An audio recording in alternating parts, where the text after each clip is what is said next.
and also to send you a link to the website that's launching early next year. It'll have a version of this performance on the site, so you can share it with people you know if you like. And also on the tables, I wanted to point out these postcards, which have the other dates for the shows. There are 2 left, I think. One at McKinney Center in Jonesboro, and one at the Johnson City Public Library. So you're welcome to take those with you if you like. This event tonight is part of a much larger project called More Than One Story.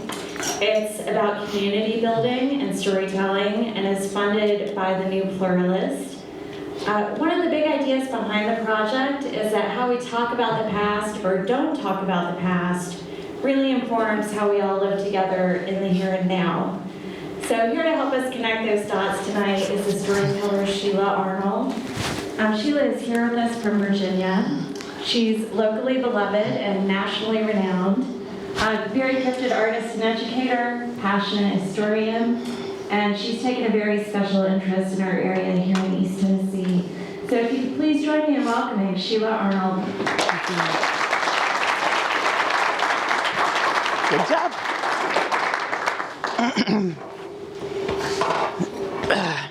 And singer of VBS songs, of course. Now, Joy, is this the church that Hannah Harvey attends? Yeah, she's coming. She is coming, yes it is. But I have to start with the story, because I'm a storyteller. And moons ago, I don't even remember when now, 20-something, who knows. 20-something, I brought a friend down. Her name was Sarah Brady. And Sarah she was a newer storyteller in the world, and she was about to go to England. So as a special trip from my BFF, my best friend forever, I said, I'm taking you on a trip. And I didn't tell her where, told her husband, and I didn't tell her. And I took them on a trip. And come on in and sit down, I'm talking about you. So we're about to talk about you. And I decided to bring her down to visit the International Storytelling Center because she had not been here before, and to give her vision for where her life could be and where her life would go, even if she went to England for a little while with her husband in the military. And so I also said I had another surprise, and that surprise was to introduce my best friend to Hannah Harvey. Hannah Harvey was this amazing storyteller that I'd only seen once on stage, but I loved her from the moment I saw her, and I knew that their lives were connected in so many ways. They were both these amazing women of faith. Their age was similar. They had 2 children each, and they had high-powered men, a doctor for Sarah and a lawyer for Hannah. It was match made in heaven. And in a world where most of your storyteller friends are like, much older than you, it was a nice thing for them to be able to have together. So we decided we would meet her at church and go to church at this church, right? This is church. So we were running a little late because we're both Baptists. And so we were running a little late. And so we parked, there's no parking space here, so we park over on the street, we're trying to figure it out, and we're walking up, and we walk up to the door, and we open the door, and someone sees us and says, "You can't come in here," and closes the door on us. And we look at each other and go, I know we're Baptists, but, doesn't usually work that way. Well, then the door opens back open, and people are coming out because there is a fire at the church. If anybody was here to the fire, and all we could say was the Baptists came to the Methodists and blew it up, and it went on fire. And that is a true story. Am I not loud? That is a true story. So I could not stop thinking as I'm driving up here. I just could not stop thinking about that moment, because we opened the door thinking, oh, and they just closed it. No, you can't come in here. They're going to close it. So if nothing else, I'm just glad to actually get in the building. It may be because I've moved from being a Baptist to being a Disciples of Christ at the Christian church. I don't know if that makes a difference or not. No, I just thought that was, I had such a great time. I had to share that story with you. I am so delighted to be with you. And I know that what the builders, say the program's name again. Bridge builders. And I love the concept of bridge building. I love the concept of it. I love what it does. I know what it has done in the past and what it will do in the future. And I know that we need it now. So the fact that you are here and that you want to see something happen is amazing. I am also delighted that Hope is here and that New Vision is right. New Vision, is that, yeah, okay. That New Vision is here because having young people as a part of everything that we do as much as possible is important. Bringing them along, having them as a part, and having them have a voice.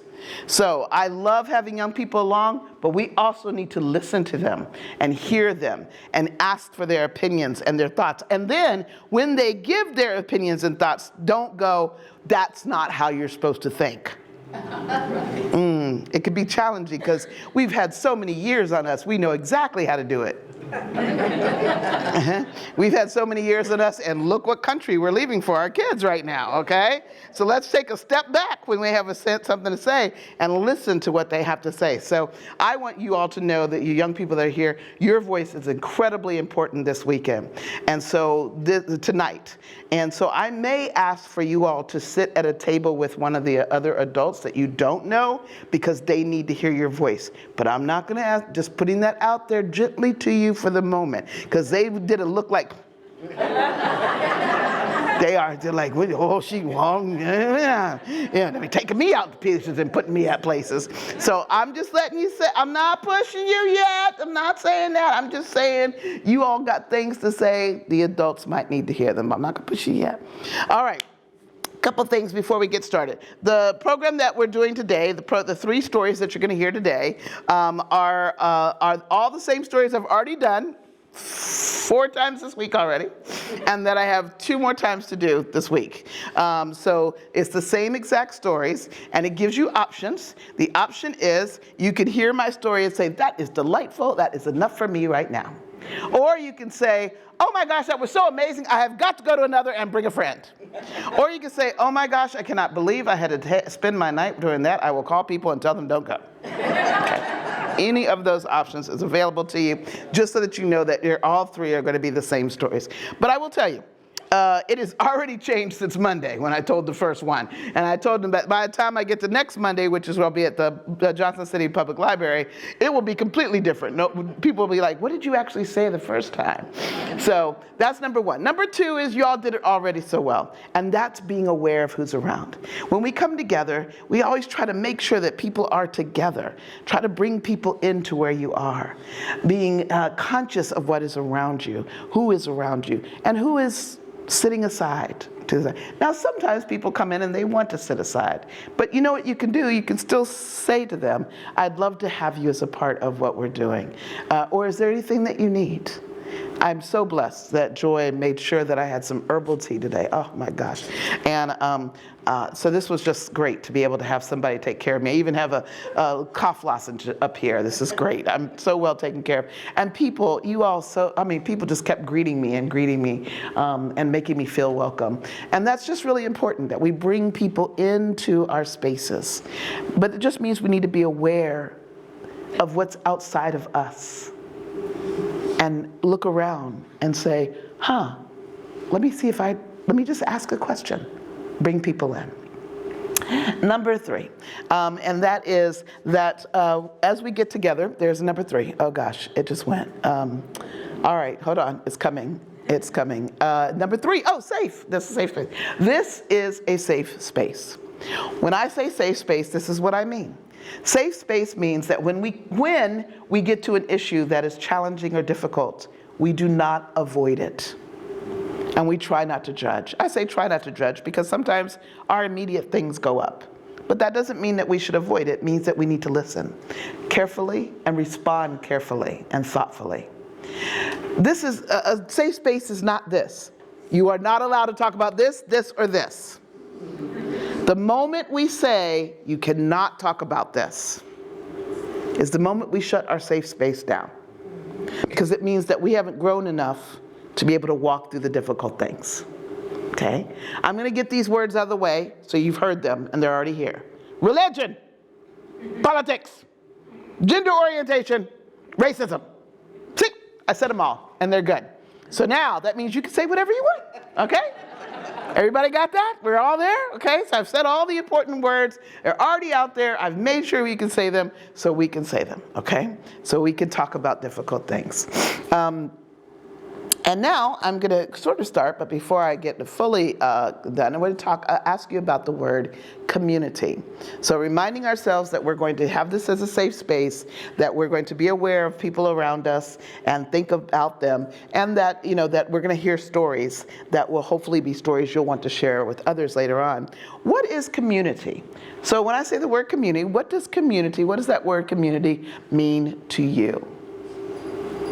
By the way, this is the part where you interact. There will be lots of times. So how this works is I'm going to tell you a story. You're going to respond, sometimes at your table, sometimes as a group. And then I'm going to tell you a story, and then we're going to respond. That's how that works. And so I'm practicing. I'm giving you your practice test. Okay, not test. Practice activity. So what does word activity mean to you? Yes, ma'am. Community or activity? Community. So to me, it's a group that has kind of a common focus or interest or orientation. Okay, a group that has a common focus, interest, orientation. Is it required that a community have a common focus, interest, or orientation? No. No? Give me an example. Kingsport, Tennessee. Kingsport, Tennessee? Okay, tell me that. We are very different groups of people. Okay. We are definitely one community. Okay, good. So the only common thing is you're in Kingsport. So there is a commonality, but yes. But oftentimes when we say community, we think deep, when sometimes it can be very, very, very loose. Excellent. What is other thoughts about the word community? What does community mean? Support. The what? Support. Support. Community support. Okay, very good. Unity.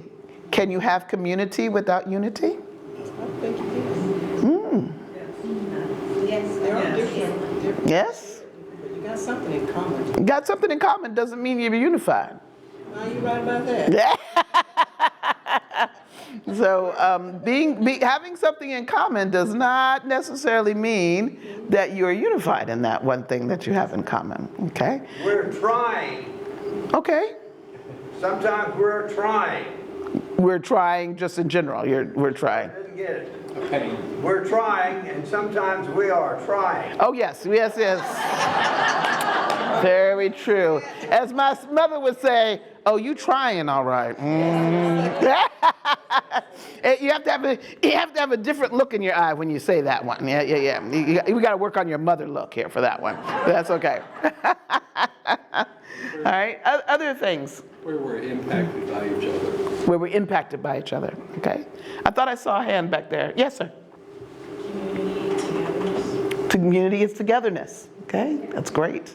Thank you for responding. I appreciate that. So these are great things. Oh, yes. All sentient beings. All sentient beings. Okay, so let me just be dumb, because I am. What does sentient mean? Animals. Okay. All thinking, not humans only, but Okay. living things on the planet. Okay, all living things. So sentient means living things? Community of sentient beings. Sentient. And sentient means living? Self-aware. Is that what the actual means? Self-aware. Okay, all self-aware beings. So it does not include mosquitoes, right? It should. It should. Ugh. Okay, I'm not really appreciative of that one, but that's okay. Yes, young man, and then you young lady. Volunteers. That's one part of community. And yes, the other young man? Was that your word? Your word was going to be volunteers? That is very important, that two people thought of the same thing. Because when we come together and we're learning together, that is awesome. So what was your answer? You tell me what your answer was. Absolutely. It's important. I don't mind hearing it a second time because it's important. And sometimes we need more volunteers. Because, some of us get burnt out. We volunteer so much. We need to bring up, Is able to perceive or feel things. Able to perceive or feel things. So really, it's not mosquitoes. I'm just checking. I don't want them in my community, but okay, they have a purpose. Thank you for explaining that, because I don't always know all the answers, and maybe somebody else is like me, they didn't know all the answers to that one, so that's good. Yes, ma'am, you'll be our last one. You can decide if this is positive or negative, but I think a community may be people together collectively by their norms, their values, their beliefs, and they may be, in a sense, in a separate or segregated environment because of that. So take it as you wish. Okay. So a community that might be connected with their norms and values and such, but in that they also might be segregated because of their norms, their values, and their cultures. That is a fascinating look at that with that word. And you're right, that could be a positive or a negative. But yes, that many times the way we believe, or if we believe certain things, it will separate us, fortunately, purposefully or unpurposefully, from other people. So, or just the way we look could separate us, or be made to separate people, just because of that. So that's good. Thank you. I love that. So excellent, thank you. The reason I just bring up the idea of community is because it's a simple word. A friend of mine, Miss Kim, said, see it as a neutral word, but when we start talking about it a little bit more, sometimes we hear that it's seen in different ways. And I think that's important to be able to realize that even the smallest of words sometimes may have big, huge meanings that are different than the way that we think about them. All right. Are you ready for a story? Yes. I know y'all like, please, would that woman please just give us a story? Okay. Amen. In Jonesboro, Tennessee, Elihu Embry of the Embry family was a man who printed the first abolitionist newspaper. It actually was the Manumission Intelligencer, and then it later became called the Emancipator. His family, the Embry family, had a long history in Washington County, in Washington County, and they had iron ore manufacturers, and they also were part of the French Huguenot folks that came over into that area. There was one man who built a stone house there, the Embry House, and the Embry House still stands. And he said that this house will stand forever. No, he said, let me say it again, this house will not be moved. Let me say the right words so I can sing the right song. I shall not be moved. I shall not be moved, just like a tree planted by the water. I shall not be moved. Some of y'all know this song. I shall not be moved. I shall not be moved, just like a tree planted by the waters. I shall not be moved. And so the Embry House still stands in Telford, Tennessee.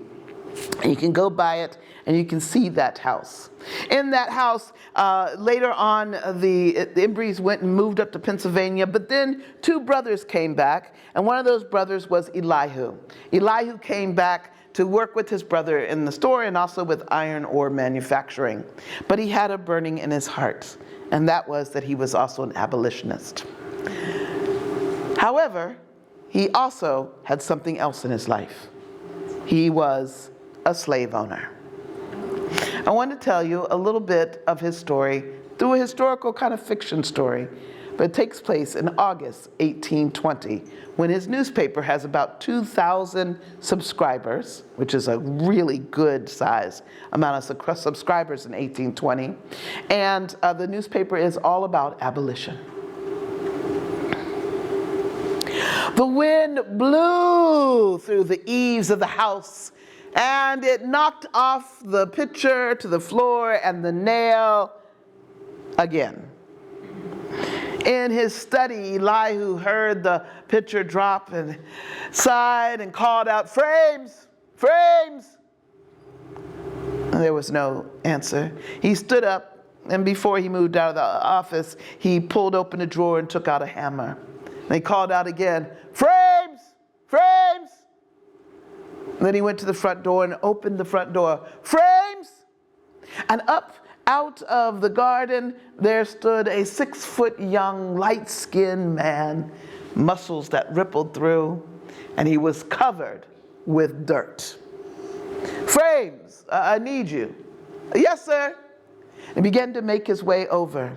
He wiped off his hands as best as he could and brushed off his clothes as best as he could. And then when he got to the door, he kicked his feet on the bottom of that ledge of the door so the dirt would come off. "Yes, sir. How can I help you, sir?" "Well, this picture fell down again." Frames looked. "Sir, I'm not certain why you keep that picture there. Anytime any bit of wind comes through, it always takes it down. I don't know why you keep it there. That's where I want it. I want to have it up." So Frames walked into the door frame, and he filled that frame up with his own 6'1" frame. That's not why he was called Frames. It's just what his mama called him. But you could see this built young man. He looked around. He said, "Oh, there it is. Do you have the head?" "Thank you, sir." He picked up the nail.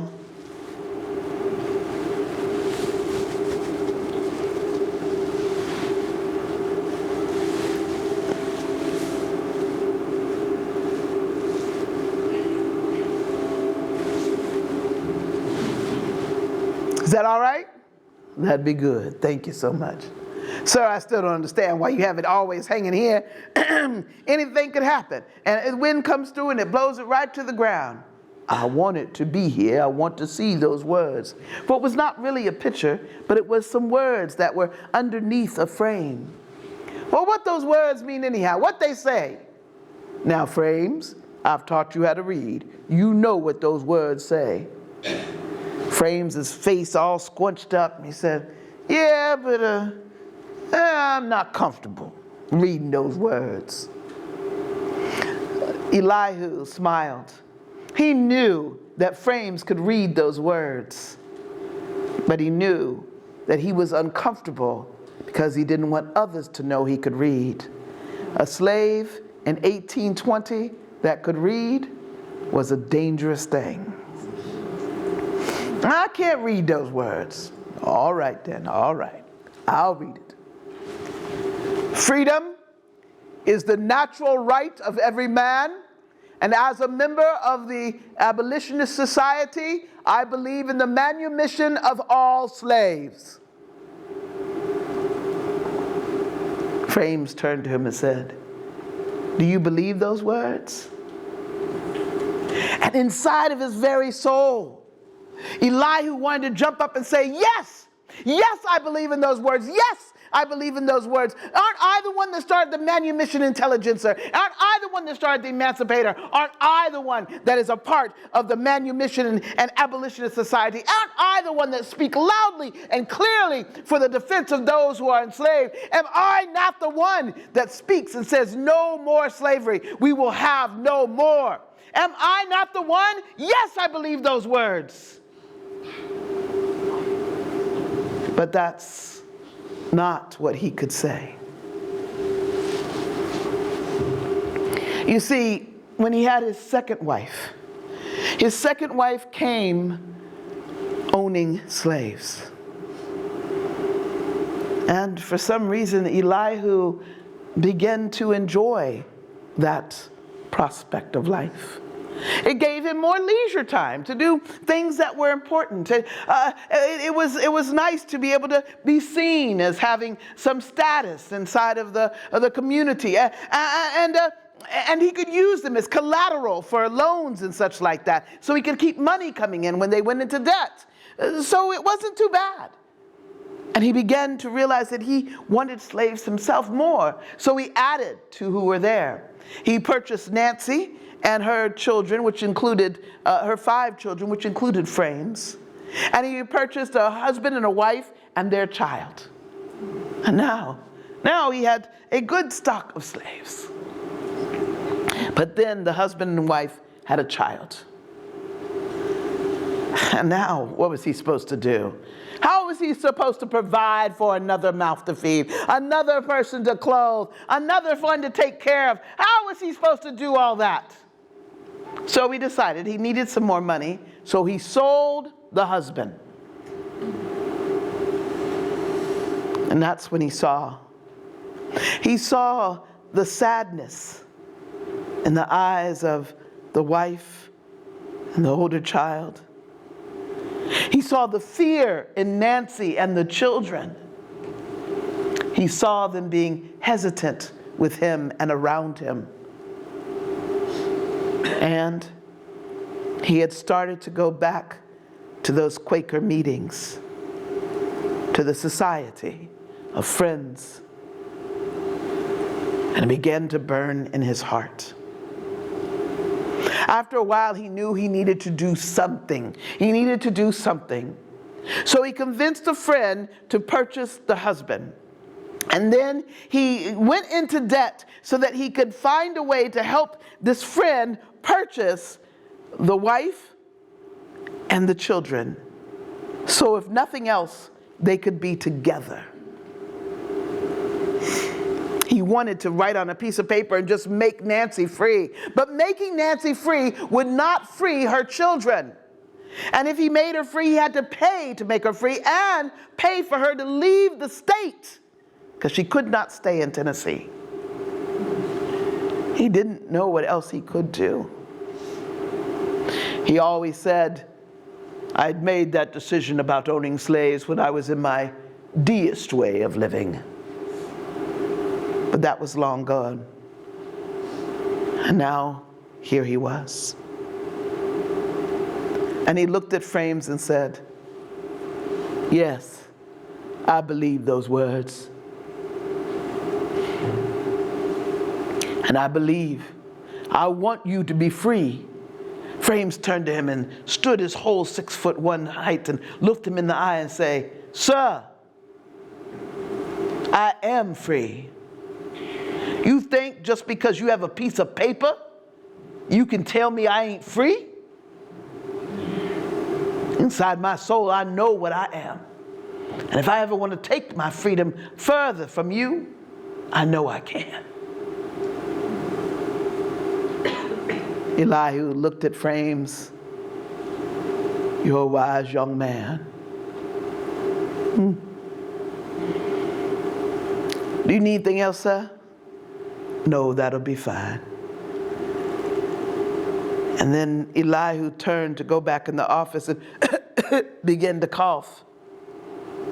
Frames had seen him becoming more and more frail and more ailing. And he said before he left, before his frame left that door frame, he said, sir, Mama done cooked something in the refrigerator. Mama done cooked something in the kitchen. You should go eat it. You ain't been feeling well lately. Elihu,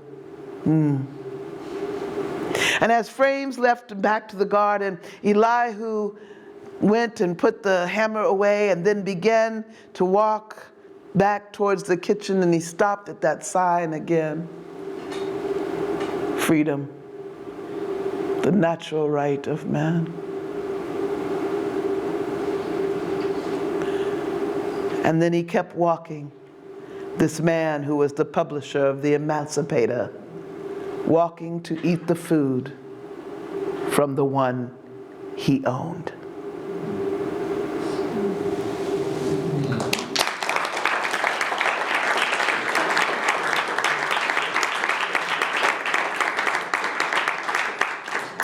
Okay, so now we get a chance to talk to each other. I'd like for you to think about this question. So if you went, just one quick thing. He died, Elihu Embry died in December of 1820. And so the Emancipator stopped at that point. There has been a group in Boston that has restarted the Emancipators as a magazine, as a newspaper, and really in honor of his start. They did that this year, so you can go online and look that up. But when you go to Jonesboro, you'll see the place. There's a sign in front of the place where it was published, and this is what it says. 1 first abolition publications. On this site in 1819 to 1820, published the Manumission Intelligencer and the Emancipator, edited and published by Elihu Embry and printed by Jacob Howard. These were the first periodicals in the United States devoted exclusively to the abolition of human slavery. But now you know a little bit more of the story. So the question is, should this be added to what is on a plaque? Should we talk about the things that people have done that have been negative? Should we share about those? How do we do that? And maybe think of some examples of where we might have had conversations or concerns and have not talked about the goods and bads of people. So, enjoy the conversations with each other. Everybody's at a table somewhere, so that's good. I know that this table, I had some young people that walked in. I know the table where Miss Joy is at needs some additional people over at that table. So some of the folks over there can walk to Miss Joy's table and be a part of that. That would be great. All right, continue talking. What do you do with the negative and with the positive?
You're quite welcome. Thank you.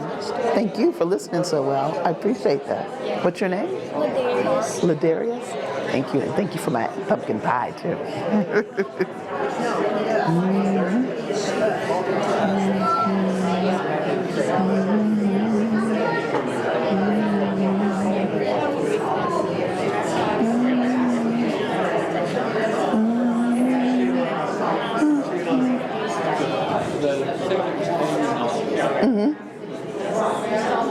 Can you get the words from that? Yes. I will tell everybody about it right afterwards. That's a good question. I should have answered it already, so yes.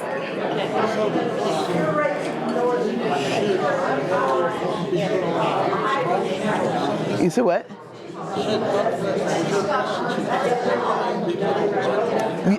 Should information about him be included in that monument? Included in what is said about the work that he's done?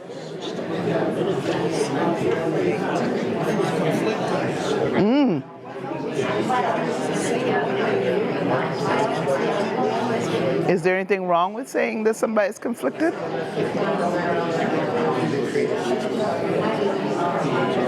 About 30 seconds.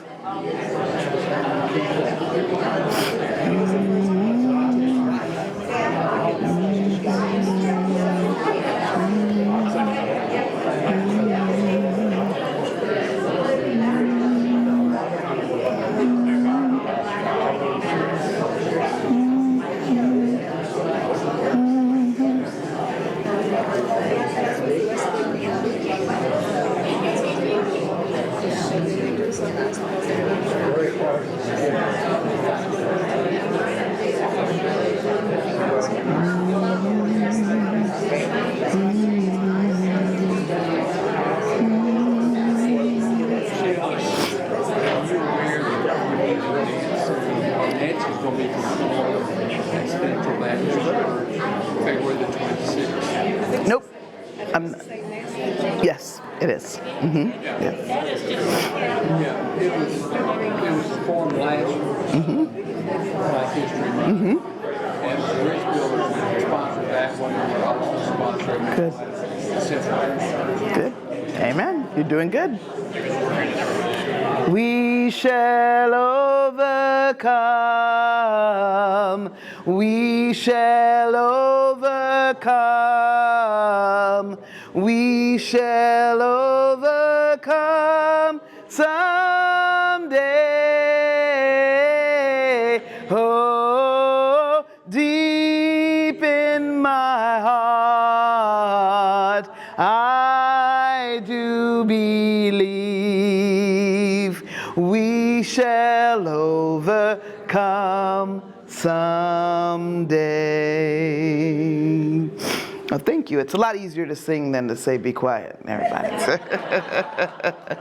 There is one thing from the story before that I forgot to tell you, and that was a great question that came up. Those words, freedom is the natural right of man, there in the book, there's a book of, that's called, it's a book that's in the, if you wouldn't mind, would you go in my bag? There's the orange book, it's over that way, an orange book, and that has the, all of the 7 copies of the Emancipator, so you can actually see it, and then he writes in there that the Abolitionist Society asked them to make it, put it in a conspicuous place. The very first article of the Abolitionist Society is take those words and place them in a conspicuous place. And so those were what those words. So yes, yeah, thanks. You're very good at this. I'll tell you. She's my Vanna White. Yes. So The Emancipator by Elihu Embry. I purchased this one. This is only $9.95, but I purchased this at the International Storytelling Center. Great place to buy really good books. I'll put that little plug in there. And so this is like my second copy of it. So I've used, this one's not as written in as my other one was, so, and such. But it's actually in here, he writes that is down there, okay? Does that make sense? Okay, very good. All right, good. Keep me on point. Y'all are great. I was listening, overhearing some of your conversations, listening to you talk, excited just about you talking and bringing up different points and such. Can everybody hear me okay? Because if you can't hear me, if it needs to be louder, it can be. Can everybody hear me okay? Yeah. Are you sure? If you cannot, please let me know, because I will make sure it gets louder. And if I go too fast, I'm from Virginia. Y'all are from Tennessee. I might go a little fast. Just, kind of just do this, and I will try to slow down, okay? Because I can be that way. Everybody all right? All right, very good. Shall we have another story? Yes.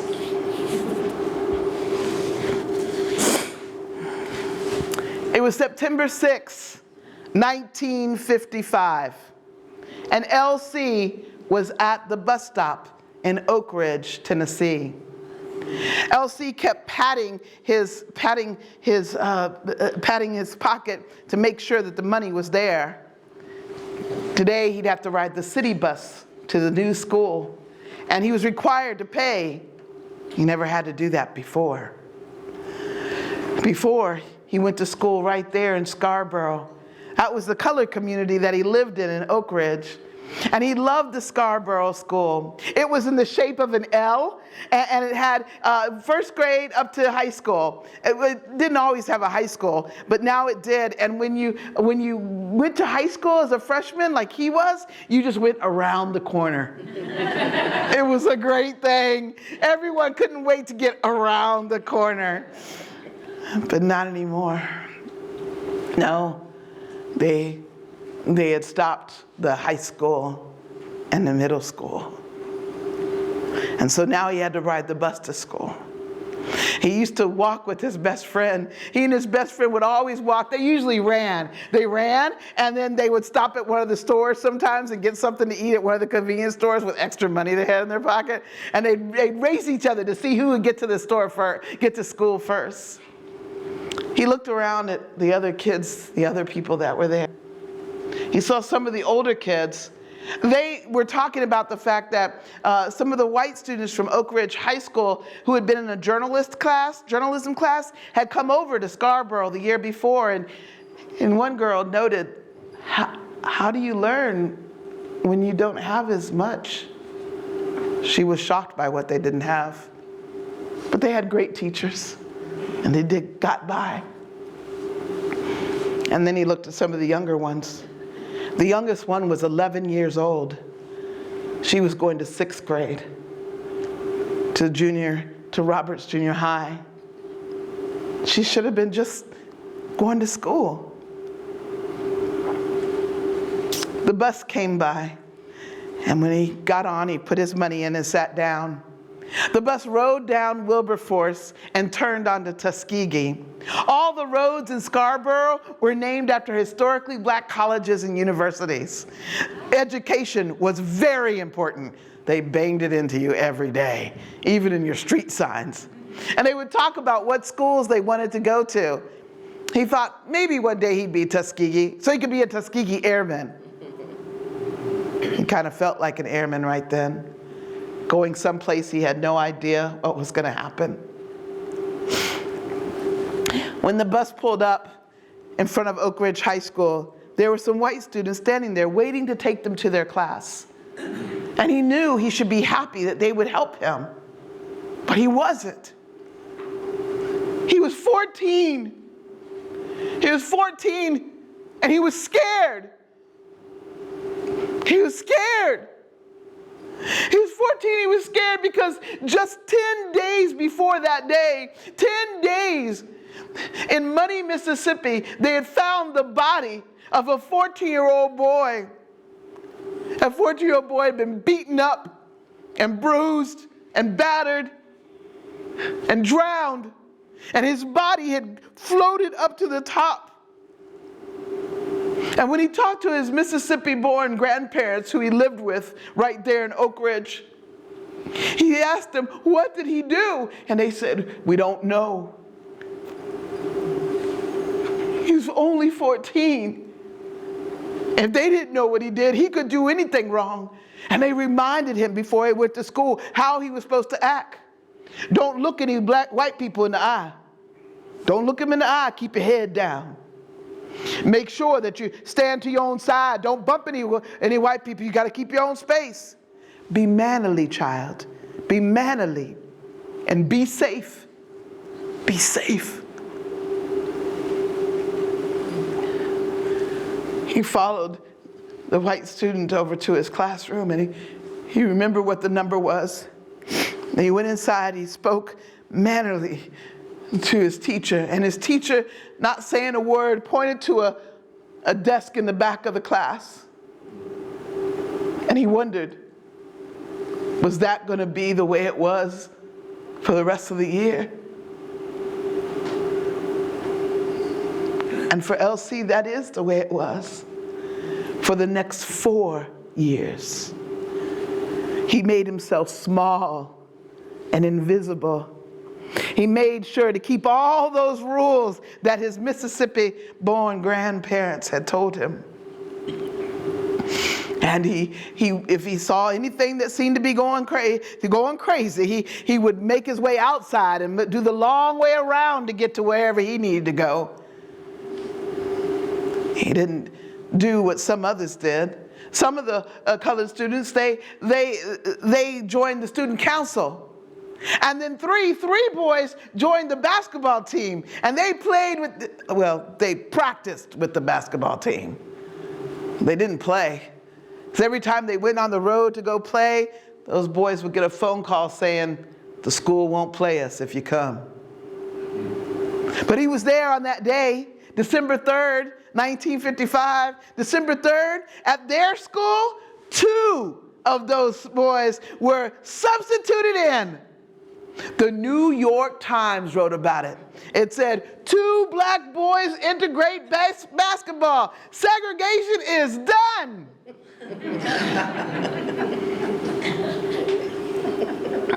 And that's how he did things. Small and invisible. L.C. Gibson would eventually graduate from Oak Ridge High School, along with the other 85 that had integrated over time. They would mostly graduate. They didn't really have a choice about what school to go to. If they were to go to a colored school, they had to take the bus all the way to Austin School over in Knoxville. That was quite some journey, and of course it cost money. So most students went to Oak Ridge. After he graduated, he went on to college, and then he came back to Oak Ridge to work, get a home, raise a family, all in the Scarborough area. You see, in the Scarborough area, you could live in Scarborough because there's a swath of trees, kind of. Then there's a long, busy road, and you cross over a swath of trees there. And in those times, in the 1955 time, someone could live in the white part of Oak Ridge and never have to interact with a black person. It wasn't the same on the other side. No matter what, you were going to have to interact at some point. But there were people who had never crossed over or even thought it existed over there. And so he left school and felt invisible, not remembered. One day as an older man, he went to a meeting, and in that meeting, someone said out loud, they said that we're so glad to be able to have someone here to talk about the first integration, the first desegregation that happened in Tennessee, the Clinton 12 in Clinton, Tennessee, or Clinton High School. And he stood up and he said, no, they weren't the first. And someone had the audacity to pat his hand and say, sit down, you don't know what you're talking about. He shook their hand off. We were the first. We were the first. And for the first time, his story came out. Slowly by slowly, those that had been part of that 85 began to slowly tell their story. The first school in the entire Southeast, the first high school to desegregate. Their story came out, and then some good, well-meaning people said, well, this is good. We should do something to honor them. This is good. And so we'll call them the Oak Ridge 85. That was the good, well-meaning people. You might take my hint on that. But the ones that did the integration were like, no, we're not honoring Oak Ridge. We were born in Scarborough. Scarborough educated us. We are the Scarborough 85. And so their voices spoke. Their voices spoke more and more until now, in the year 2026, the Scarborough 85 will be a part of every Tennessee child's curriculum to be taught.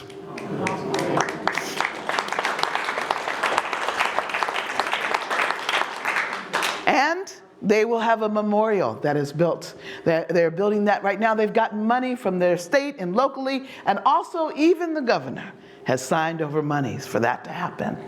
So it will be there, the memorial to the Scarborough 85. They won't have to be invisible. Oftentimes in talking to him, Elsie, one of the things he said is that they weren't remembered. He felt not remembered. And what came up was that because there was no violence, people felt like everything was okay. But just because there is no violence does not mean there was not great harm. And there was harm to them. Now their story is shared. Now their story is told. But when I sat with LC the first time we met, I still remember this 90-year-old man who became 14 in front of me and afraid because there had been harm until his story got told.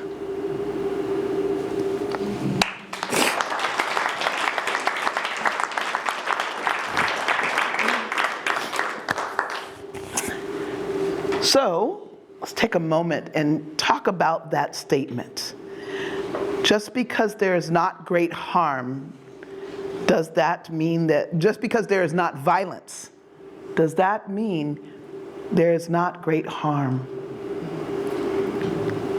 Rather than it being a question, let me just make it a statement. If there is not violence, does not mean that there isn't great harm. And have you ever experienced that or seen that? Take some time and talk about that with each other, please.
About 30 seconds.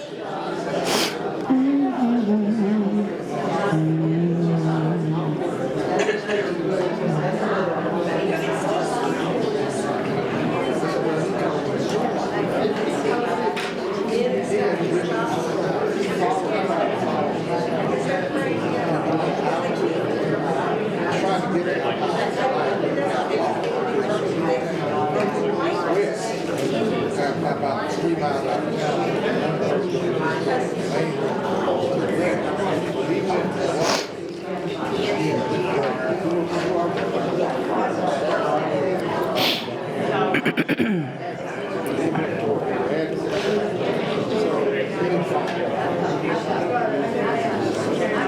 If I can help somebody as I sing this song, if I can help somebody to not go wrong, if I can help somebody as I walk along, then my living would not be in vain.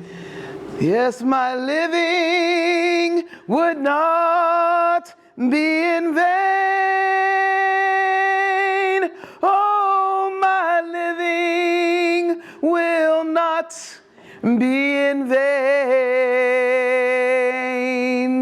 If I could help somebody as I sing this song, then my living will not be in vain.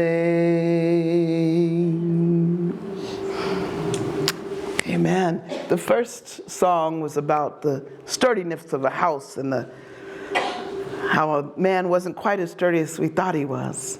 Second song about We Shall Overcome is something that Elsie was able to experience, but still had sharing difficulties with that story. And this third song, talking about living not in vain, reminds me of Langston High School. But I gotta talk about what it was like. Just this moment, this time when you could almost hear it. It was just a slight sound, but people, when they heard that slight sound in downtown Johnson City, the beginning of the music, oh, they would start gathering their children around. They would throw open the windows downtown, and they would start to look out because the band was coming. The Langston High School band was coming. Oh, there were oboes and clarinets. There were trumpets and trombones. There were tubas, and there were drums. Sometimes they had few as 20 and as many as 54. And as it got louder and swelled and swelled and swelled until finally they were downtown. People leading out, going, oh, look at the band, look at the band. Wearing their blue with their gold cape in the back and their gold stripes around them. Their hats low on their heads with their gold right there and the blue in their hat. And behind them, they were the Golden Tigers coming to town. The Golden Tigers coming to town, playing that music, playing it loud, playing it good as they made their way on over to Carver for the football game. Oh, it was an amazing time, and the music brought everyone around. But that was just one of the many things about Langston High School. Those instruments that they had, well, the young people didn't own them, the students didn't. Somebody purchased them and just left them there year after year after year. You were most likely going to be given something to play after a while. But they also had other kinds of clubs. They had the Future Homemakers of America. It's a wonderful club for young ladies mostly and such like that. And then they had the girls basketball team. They were the only school to have the girls basketball team in the Johnson City area. The only one of the schools.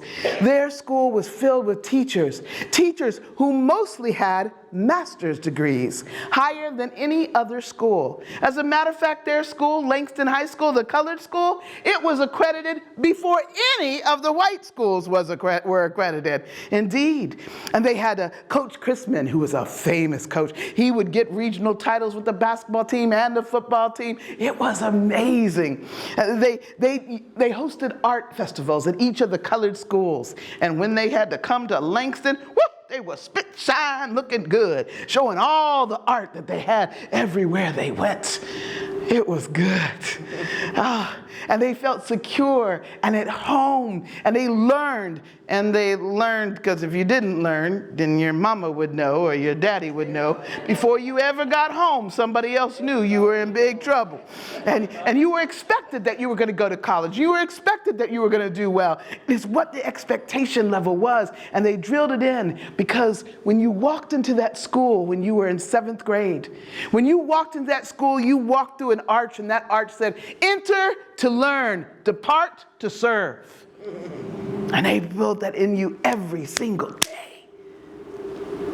And then, in 1964, 13 girls were taken from Langston High School and placed in Science Hill High School. All the teachers knew something was amiss. People knew something was amiss with that, but they weren't quite certain why. One of the teachers, Callie Red, she was the youngest teacher at that time, and she had been a student there. And then after she graduated, was invited to come back and teach.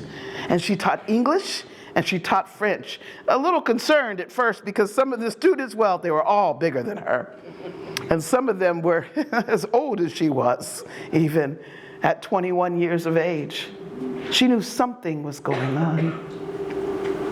At the end of 1965, of the school year of 1965, every teacher was handed a slip of paper that would tell them where they would teach the next year. Langston High School would be closed. Any teacher that lived outside of Johnson City did not get a job in the school system. And the teachers that were there were put in various places. Callie started at the junior high school without a room, moving from room to room to room to teach. Miss Carson, who was the principal, was made a counselor at the high school. Coach Chrisman, the winner of regional tournaments, made an assistant coach for a junior varsity team. The teachers put in willy-nilly places. And the music was gone.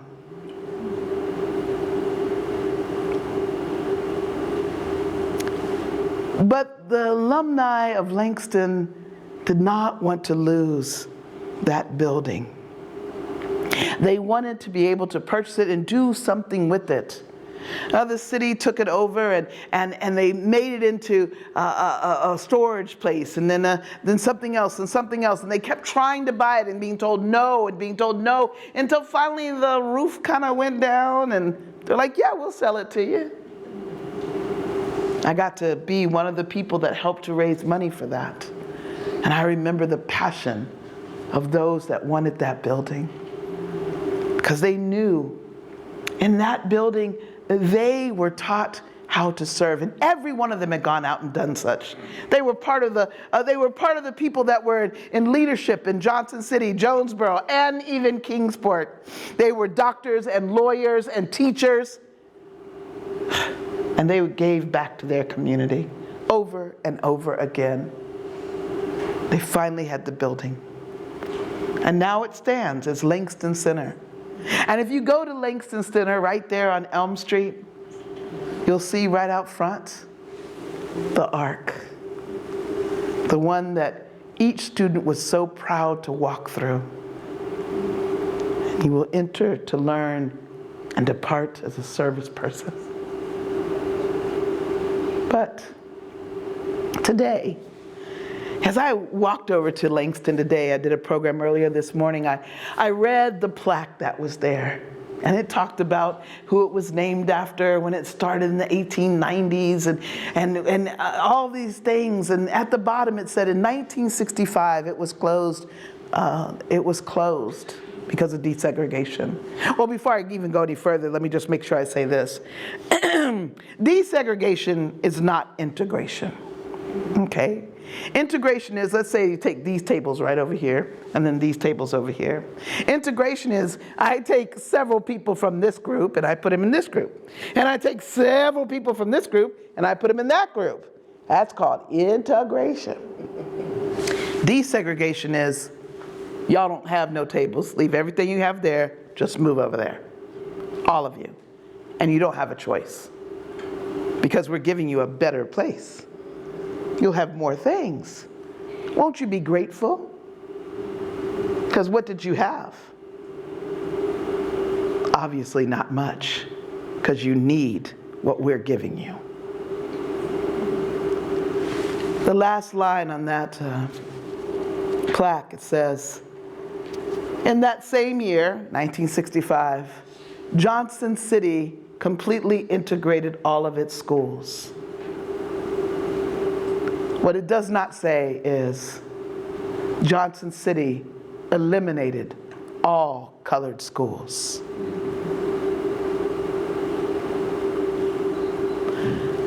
As we look at that neighborhood, people are starting to come to it more because they're going to Langston more. They're seeing the neighborhood around it and going, that's not a bad house. Then they find out the price of the house and they're like, whoa, that's a great price, because here's the reality. In a black neighborhood, it doesn't matter how good it looks, the price is always going to be lower. It's a sadness of part of what we have in our country. So people will start to buy those houses. They'll start to change that neighborhood. And I'm not saying that change isn't good, but how do we also keep a culture? How do we keep the life alive of the people that live there? Already, Johnson City has had to deal with Rowan Hill many years ago, a place that was a black community, and they moved all the people from that community so they could build the roads that come in to the city. Do we want that repeated? Because there's very little even talked about there. So, for our last conversation that we will do together, let's talk a little bit about how do we progress and yet don't forget or lose the history of things. And if you have comments about any of the other two stories that we had, this is the time to talk, ask questions. So I open the floor to you.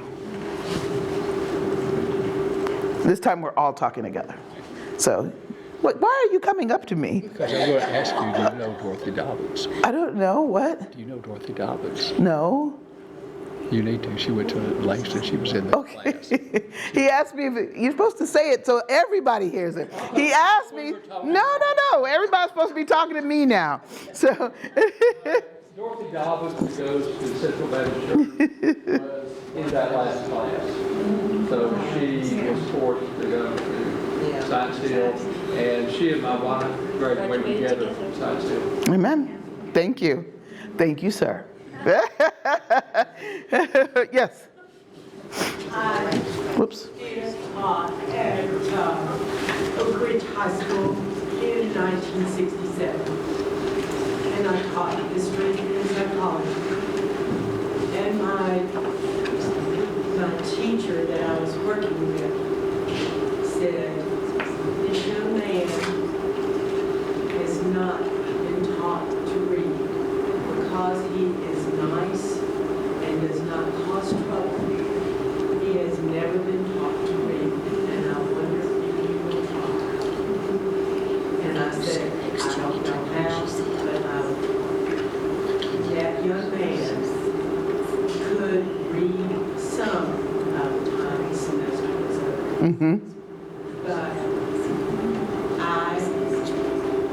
people in Oak Ridge in 1967 didn't know where Scarborough was unless you wanted to. It was, the kids got along okay. I'm not saying that, but kids who were not a problem would come right on, slip right on through. This young man was a big guy, but very peaceful, very quiet. Had plenty of brain. I mean, he could talk. That took a while. Amen.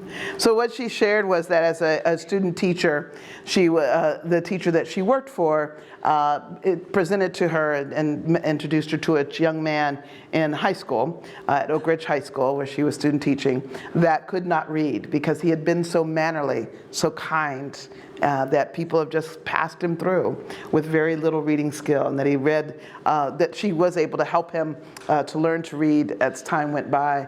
And then she reiterated that even in 1967, nobody even knew where Scarborough was unless you wanted to know where Scarborough was. But that was one of the things that people lost.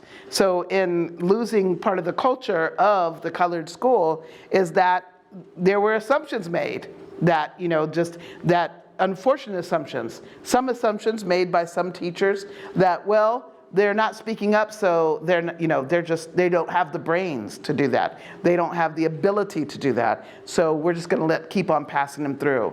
And just assuming that because they were colored kids, that they couldn't learn. And so it was just easier to pass them on if they were quiet, particularly if they were quiet. But a lot of assumptions were made. Whereas when there was a colored school and you had colored teachers, they were on you. They were on you. And so there were a lot of changes that happened because people brought their preconceived notions to even education. And we still see some of that today. Thank you for sharing. Yes, sir. The question that LQ, was it LQ? LC. LC asked his grandfather with regard to Emmett Till. They still don't know. That's true, and I forgot to say his name. I apologize. It was Emmett Till. Yes, we know. Well, we do know one thing. Emmett Till was killed because a woman said that he whistled at her, and right before she died, she said that was a lie. So this boy was killed for a lie, and because the strongest. So that's what happened. So we have to be careful of our words when we're thinking about things. Yes. My early teaching experience was at Carnes High School, which is between Oak Ridge and Knoxville. Okay, And I think the year was 1967. okay. Was when Carnes High School first integrated. I was a music teacher, and in my general music class, I had two tall, lean black guys that went to, I think they called it, at that point, they called it Austin East, which you mentioned. And they would come to class, and they were seniors, and I could tell that they, you know, they were there, they're going to get a credit, and so forth and so on. But they just talked all the time. And so I decided that I needed to say something to them. So I took them both outside, and I said this: if you're looking for a friend, this will be the best friend that you'll ever have. If you're looking for trouble, you're looking straight at it. And so the end of the year came. I can't tell you what happened, but I got slapped in the face the next year because there was a knock on my outside door, and I can't remember his last name. His first name was Albert. And I went to the door, and Albert came to see me with his Army uniform on. And, you know, I just, you know, that little conversation, had I not said anything to Albert, I wouldn't have had that experience. But the fact that he had enough thought or whatever that he wanted to come back and show Mr. Nelson what he'd done. That's great. Being in there to be supportive, and that's what is needed for all students, no matter what school they go to. And I'm sorry, somebody said something. Or what color? Or what? Yep, yes, all students. That's all. So all is all. Yes, sir. Emmett Till's mother Yes. was told that she should have a closed casket because Emmett had been abused so terribly. And she said, I want them to see What they've done to my child. Yeah, my boy. Yes. And therefore they had no casket. Yep. People lined up for days. Emmett Till's mother, Mabel, I think it's Mabel Till, was a peacemaker. She was a bridge builder. How in the world, you as a mother, find something in your heart so that you can, is your hand up or you're asking me something? Okay, hold on one second. Okay, but she was a bridge builder, and she felt a calling, and she talked about that calling that made her go and forgive, and that calling that made her continue to talk and open the door for people, so that no matter who came to her door to ask, how do you walk this walk when your child is gone? How do you live this? She was one that walked with them. So she always had a group of people, all kinds of colors and people, faces and ethnicities at her home, because she was a peacemaker. She was a bridge builder. And for me, she's an example of what we can all be. But even when things have been taken away from us, even when people have been wronged around us, even when there is violence. And that's an incredible story she has. Yes, sir. I was in high school, in Carnes High School, when Milton was a teacher. Okay. And my mother taught Head Start in the Scarborough community, and it's a heritage that I'm really grateful for. Amen. So yeah, that's great. He taught his mother taught in the Scarborough community. So other thoughts about any of the things, or any just thoughts that come your way? Yes, ma'am. So you've covered a lot of profound topics this evening. Oh, that was the point, profound topics. So I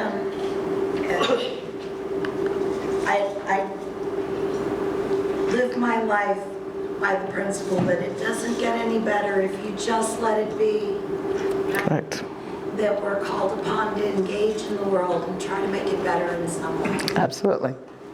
And with the wisdoms that a storyteller collects, if there was something that you could give us to help us before we leave this evening, what little bit of wisdom would you give us to help promote that? She's asking for me as wisdom. Yes. Gotta work on that one. You're almost old enough. I am. I'm almost old enough. Getting there. The greatest thing that I treasure, that I keep in my life and I share with others, is to have joy. In the most difficult of times, it is joy that sustains us. It is the most difficult of times that what was wanting to be taken away from you is joy. If people can take joy away from a person, then they can leave them in despair.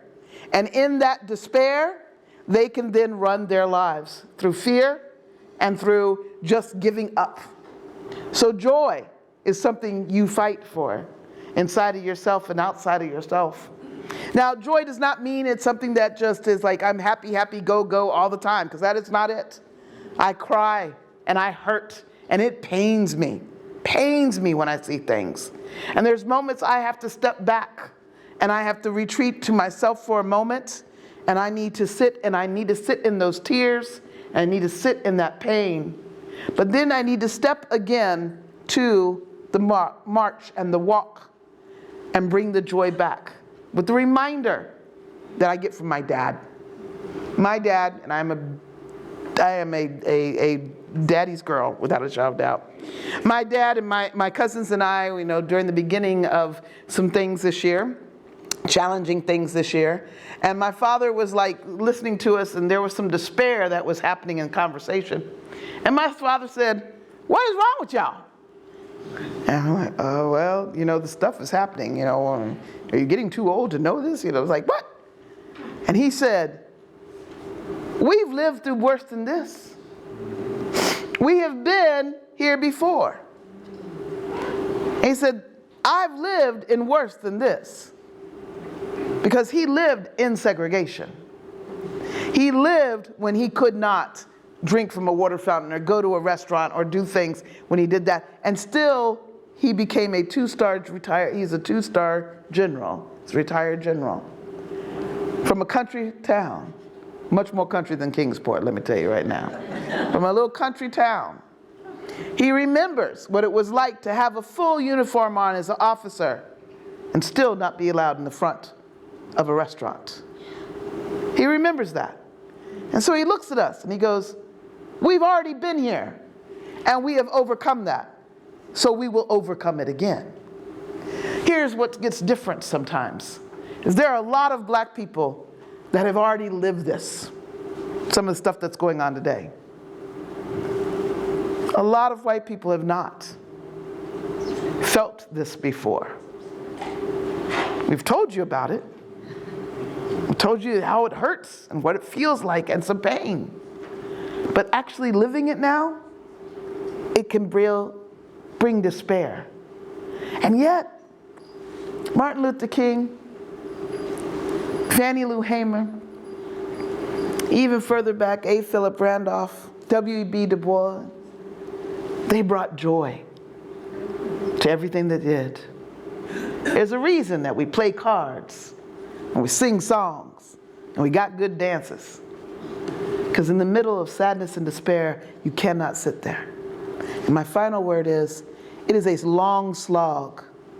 You all with building bridges know that. It's not let's build a bridge. Go build a bridge. Y'all need to really go build a bridge one day. And when you really build a bridge and you see how long it takes, that's how long it takes. The bridge doesn't stop. And then you got to repair it every now and then. And it gets old and it has cracks in it. You got to keep repairing it. It's a long slog, but we'll do it together. We will do it together. We'll do it together. We'll do it together. Because when we do it together, we can build the bridge and the next one and the next one. And we can have joy. That's my words.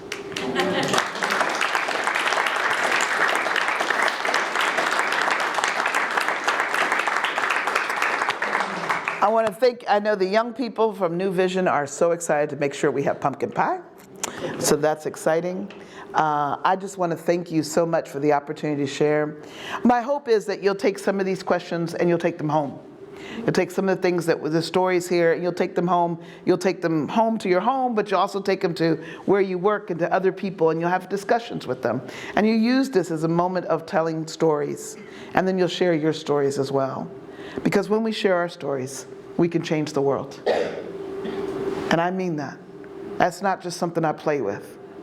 My world, my words, our stories can change the world. Because they change it one person at a time. And that's what matters. I want to thank you so much for the work you're doing. I know sometimes you wonder, is it working? Yes, it is. Yes, when you can't see it, it's still working.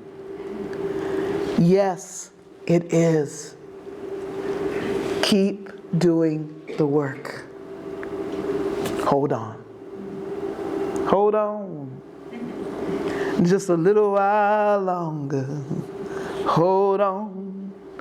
Just a little while longer. Hold on. Just a little while longer. Everything is gonna be all right. Hold on just a little while longer. Oh, hold on just a little while longer. Oh, hold on just a little while longer. Everything is gonna be all right. Everything is gonna be all right. Thank you all so much.